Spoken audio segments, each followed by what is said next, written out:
Recent অভিজ্ঞতা থেকে আমরা দেখতে পাচ্ছি বাংলাদেশের যে বাসাবাড়িগুলো আছে সেগুলো মাঝারি মাত্রার ভূমিকম্প সহ্য করার মতো উপযোগী বলেই মনে হচ্ছে।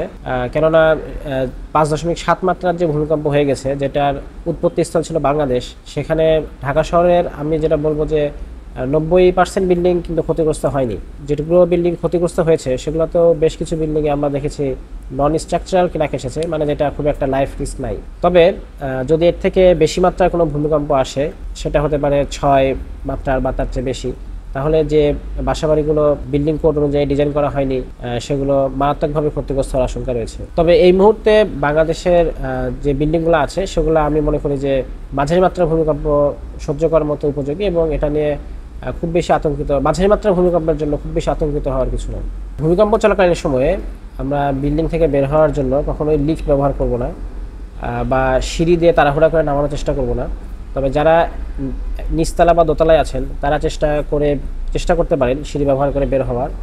বাট যারা উপরের ফ্লোরে থাকেন তারা কখনোই সিঁড়ি বা লিফট ব্যবহার করার চেষ্টা করবেন না। লিফট ব্যবহারের ক্ষেত্রে যে সমস্যাটা হতে পারে সেটা হচ্ছে অতিরিক্ত ঝাঁকুনিতে লিফট বিকল হয়ে যেতে পারে বা লিফটের তার ছিঁড়ে যেতে পারে। তো সে ধরনের ক্ষেত্রে আপনি সম্পূর্ণ ট্র্যাপড হয়ে যাবেন।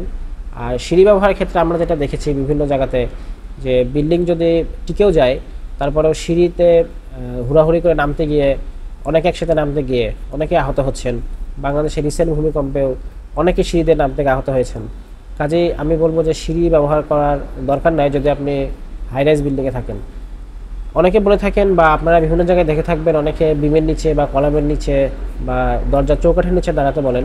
তবে টেকনিক্যালটা দিক থেকে আমি বলবো এইগুলো জায়গায় না দাঁড়িয়ে আপনারা বাসার কোনো শক্ত আসবাবপত্র, সেটা টেবিল অথবা খাটের নিচে শেল্টার নেওয়ার চেষ্টা করবেন, এবং এটাই হচ্ছে ভূমিকম্পের সময় সবচেয়ে নিরাপদ থাকার পদ্ধতি।